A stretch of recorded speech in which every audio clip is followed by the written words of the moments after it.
Una good morning. Yes, not the good morning, Naija show. What make you can't forget the name of my show this morning? Because I don't talk like 10 times.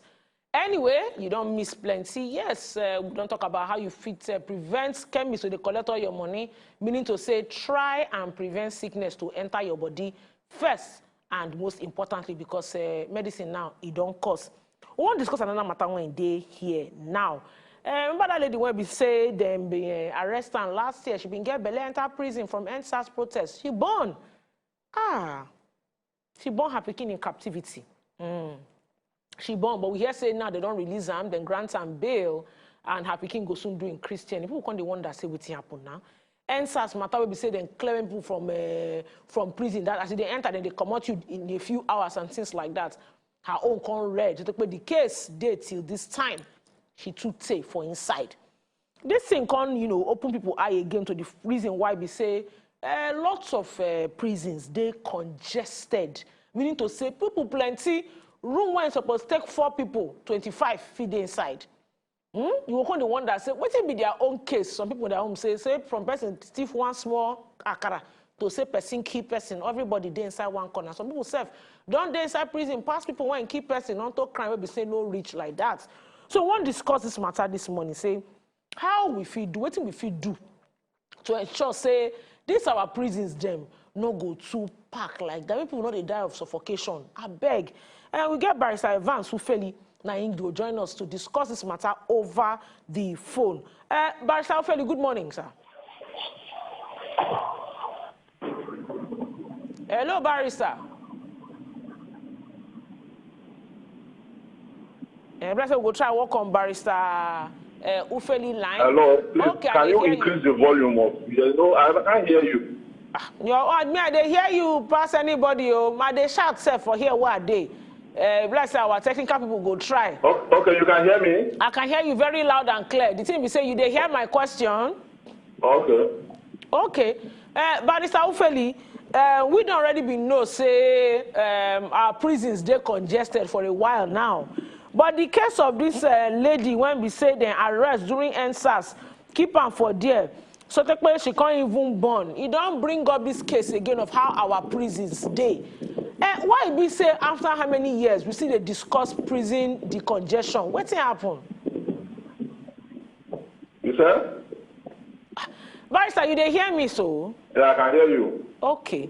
I said we don't already be know say our prisons don't they congested for a very long time now. But in this case of this NSAS person, when they arrest, they come born for prison, can't bring up this question again, as per to kind of cases when we say they inside our prisons. Cases when we say they're supposed to clear in a very short period, then long. Why we say after how many years we see they discuss this prison congestion matter for Nigeria?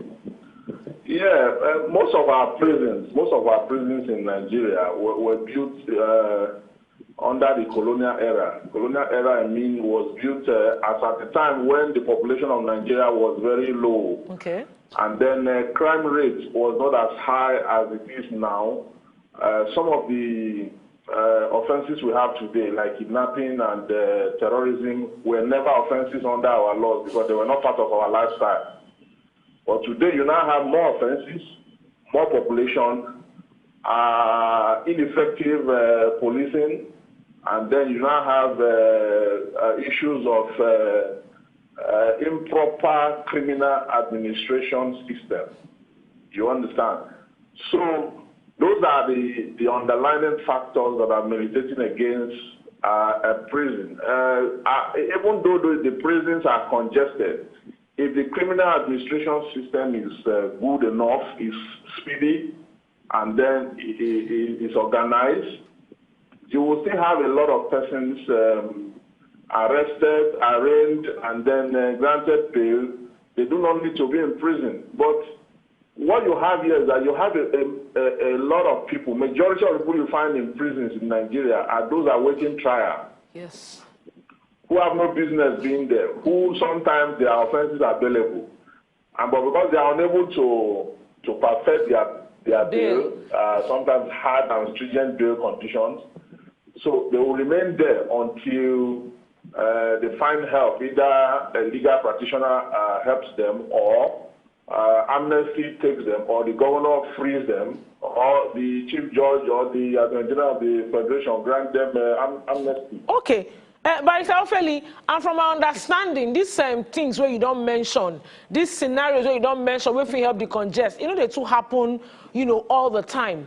I've been listening to Chifemi Falano last year, on the role of judges for this kind of matter, say it is part of their responsibility to visit prisons, to look into this matter then, and to also help to decongest this issue. Am I right or am I wrong for what I talk? Yes, so? That's correct. So, I bet no vex so. What did they take for that process? Can we say, Judge, they be like Almighty for this particular jurisdiction? When we say, if he enter, he go hear person in case, no understand, saying, well, you are pardoned, go your way, sin no more. Why is it so difficult? What do you think, say, they hinder those kinds of things from to happen? Well, the issue is that it is the discretion of the judge or the attorney general of the federation. So they mandatory. They mandatory for them to do them. No, they're mandatory. I see. It's a discretion. He's not under any compulsion to go and free suspects. He can only do that when he has looked at the situation. Maybe he can just say, okay, those are waiting trial who have stayed for 10 years, should be freed. And even those who have been condemned, those who have been sentenced to death. But because there is no hangman in Nigeria now, they have not been putting convicts to death. And some of them, when they stay like 25 years, 20 years, 25 years, they may just the attorney general of the federation or the governor of the state may just decide that those who have been in prison for so time should be free, so that we decongest the prison.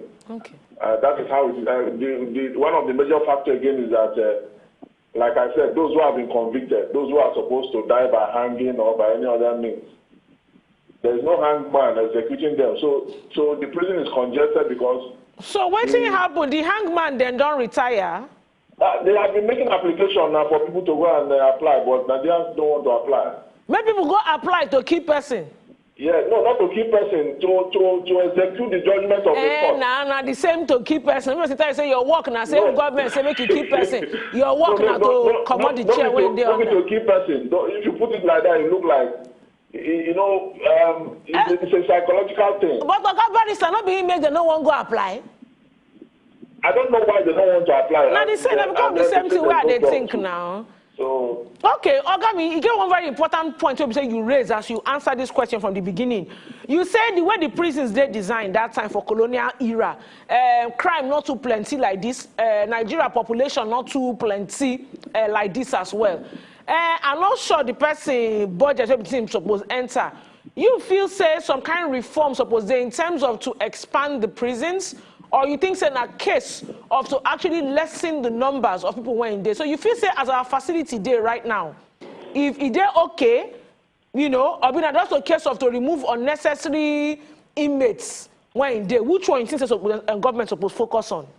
Yeah, there's a need for reform. Okay. There's a need for reform. First of all, the reform must start from the home front. That's where I want to start from. Okay. There's a need for Nigerian parents to train their children effectively so that they will not go into crime. Okay. I know that cannot eliminate the case, but we can start from there. Let children be brought up proper, like you have in Iceland. In Iceland, there's zero crime rate because of the level of attention that was given to upbringing, education, and then the economic status of the country. So let's start from that home front. Let's train our children proper and give them good moral values. 2, the government must expand the prison. The government must make a policy, very important, to expand the prisons, given that our population has increased, and then the crime rate has also increased, and then crimes also, we have new layers of crime that have been added to our criminal jurisprudence. And people should, the government should know that there is a need to expand, and also The state government, I know that prison is under the exclusive list, that is for the federal government, but the Yes. state government can also contribute like we have in some states, like in Akwa Ibom State, where the state government had to build prisons to add to what is on ground. Some state governors will need to do that, especially in states where you have flashpoints.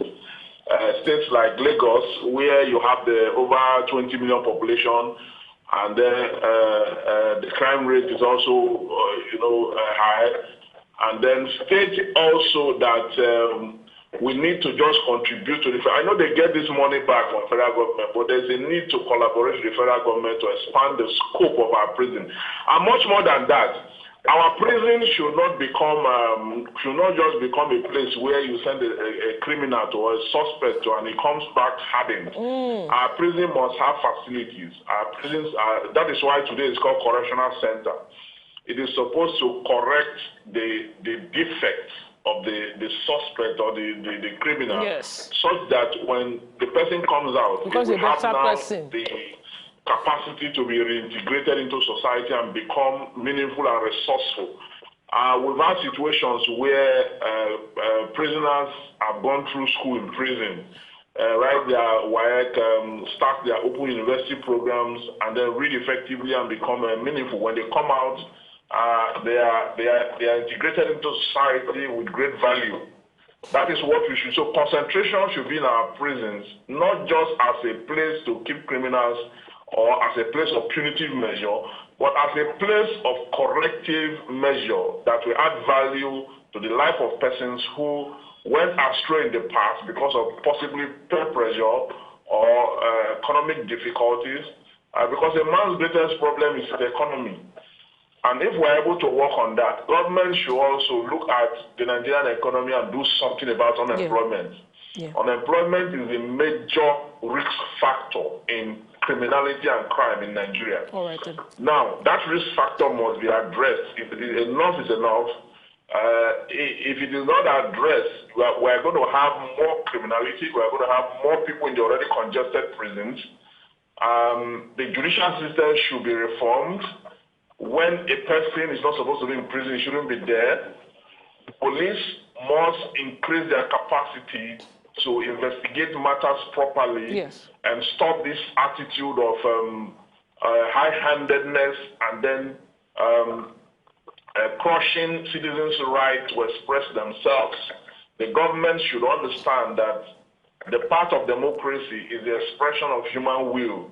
And that expression is given to man by God, is an unalienable right. It is not derogatory. All right. You must exercise that right as a citizen under a democratic dispensation. All right. Except we have a different system of government. Okay. Thank you very much.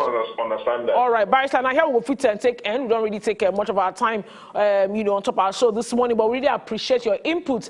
Now, Barrister Ivan Sufeli, now I don't they talk to about how we feel decongest our prisons. What we're supposed to do? We don't talk and say it must start from our homes. Yes, and give an example of Iceland where we say crime rate is 0. It must start from our homes. Government too, you have there our home. Not true. If you ensure the economy they right, people feed their children, they're not going to begin look at another person pot of beans to thief. Then they go consent and go prison, make it stay there for 10 years until waiting pot of beans weighing thief. Now hunger now carry and